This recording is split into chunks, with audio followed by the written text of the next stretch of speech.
Salve a tutti comandanti e benvenuti in questo nuovo video. Io sono Kwib e oggi andremo a vedere il capitolo 13 intitolato Ritorno.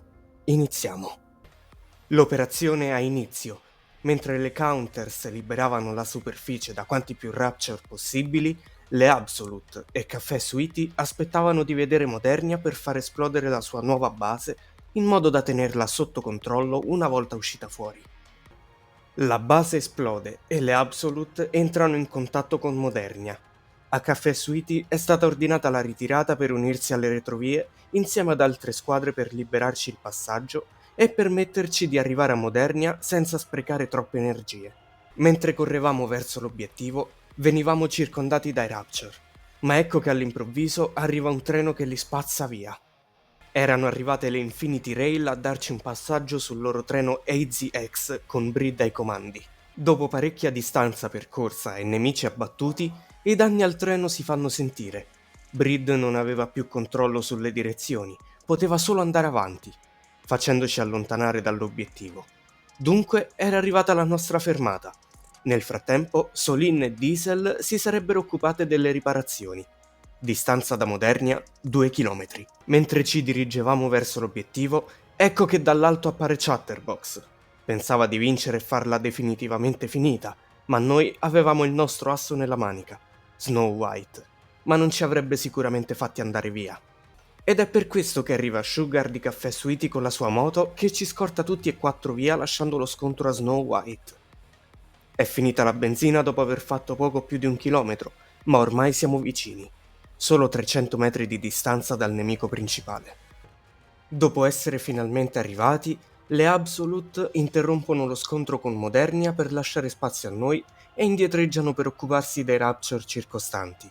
Proviamo a parlarle, a farle ricordare chi era, ma il riscontro era negativo.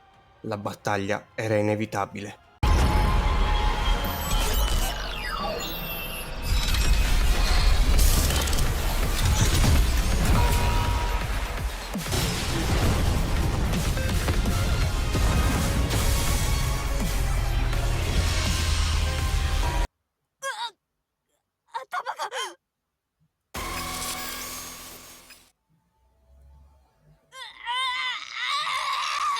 Dopo averle arrecato danno, sente un dolore alla testa, si guarda intorno e ci riconosce. Ci chiede se siamo venuti a salvarla, ma Rapi le punta l'arma. Lei, spaventata, ci chiede di farle abbassare l'arma e per provare fosse lei, racconta della nostra prima missione insieme, della benda che le abbiamo messo e che non si è mai tolta perché significava molto per lei. Si avvicina chiedendoci di risistemarla. Tutte le armi si alzano e Rapi le chiede il nome, ma ottiene come risposta un «Sono la nick del comandante, non importano i nomi». Rapi insiste con la domanda e dei tentacoli fuoriusciti da Modernia la trapassano allo stomaco. Era il materiale H. Se ami così tanto il comandante, dovremmo diventare una cosa sola così da poterlo amare entrambe. Ha provato ad assorbirla, ma non riusciva a farlo. Con la scusa per tenerla ferma, Rapi la afferra. Le puntiamo la pistola contro. La scena si ripete, ma questa volta le intenzioni sono invertite. Lei non vuole che spariamo, e dopo averci pregato, le spariamo comunque. Alza la testa, e al riabbassarla notiamo il proiettile fermo tra i denti. L'aveva afferrato. Incredula della nostra azione si altera, e ci trapassa con il tentacolo. Perdiamo sangue. Era una ferita mortale, tanto da svenire sul posto. Rilascio codice. Attivazione corpo segreto. Nome in codice Red Hood. I capelli di Rapi iniziano a brillare di un rosso fuoco. Afferra il tentacolo nel suo corpo, lo spezza e lo lancia a tutta velocità contro Modernia prendendola in pieno. Aveva superato la barriera del suono per quanto fosse veloce.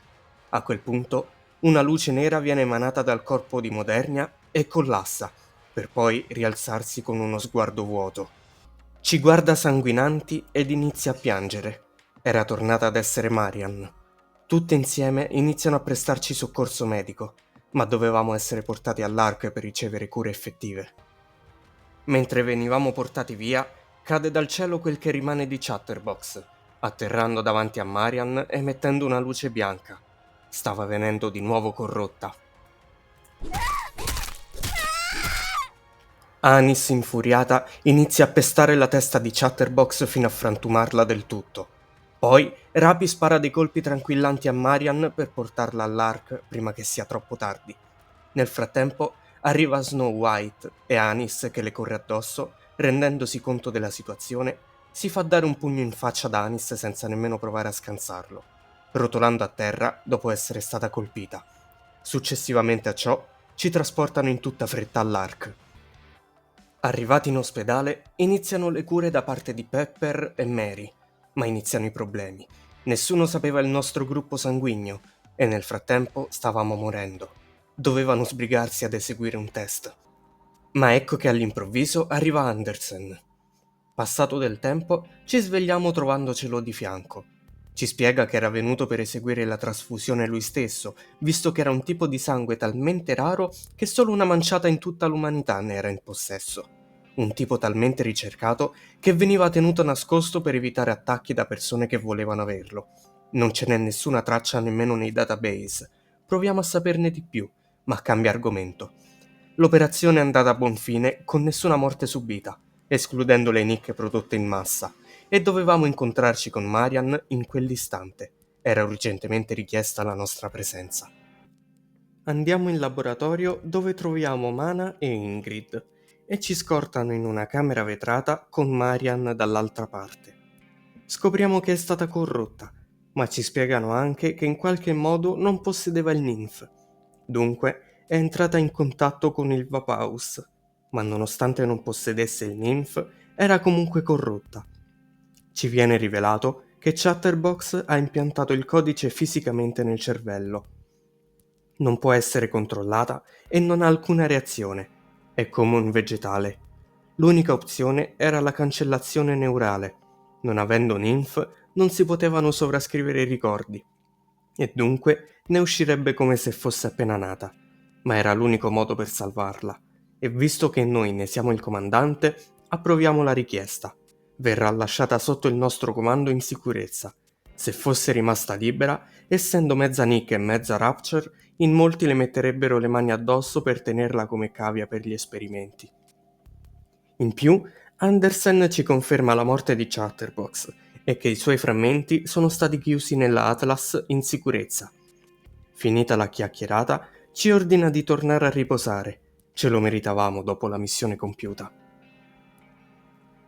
Non volendo stare in ospedale, torniamo all'outpost con Mary, che ci porta il necessario per le cure, e se ne va, ma rimarrebbe disponibile 24/7 in caso di complicazioni. Ci addormentiamo e al nostro risveglio troviamo le nostre compagne che dormono di fianco a noi. Ci hanno tenuto d'occhio tutta la notte. Ci alziamo silenziosamente per non svegliarle, ma Rapi se ne accorge e sveglia subito Anis e Neon. Dopo aver appurato che stessimo bene, Ingrid ci manda un messaggio dicendo che era giunto il momento. Era arrivata con Marian, che ora faceva ufficialmente parte delle Counters. Ci presentiamo, ma riceviamo come risposta dei versi. Ciò era dovuto al neural wipe. Non aveva ancora imparato a parlare. L'unica cosa che riesce a dire è Marian e comandante. Rapi, scortando Ingrid fuori dall'outpost, le fa rapporto riguardo l'arma segreta Red Hood. Ingrid le dice di stare più attenta nel rilasciare quella forma, poiché Top Secret ha cancellato la memoria a 2 nicche prodotte in massa, visto che ne erano state testimoni. Poi le chiede cosa le abbia detto Red Hood e risponde: distruggi l'Ark. Termina così questo 13° capitolo pieno di colpi di scena. Con Chatterbox morto e Marian finalmente tornata da noi, come proseguirà la storia? E soprattutto, cos'è questo misterioso potere di Rapi? Non vi resta che seguirmi per scoprirlo. Per il momento vi ringrazio per avermi seguito fin qui. Come al solito vi invito a mettere mi piace, commentare e condividere e noi ci rivediamo al prossimo video. A presto!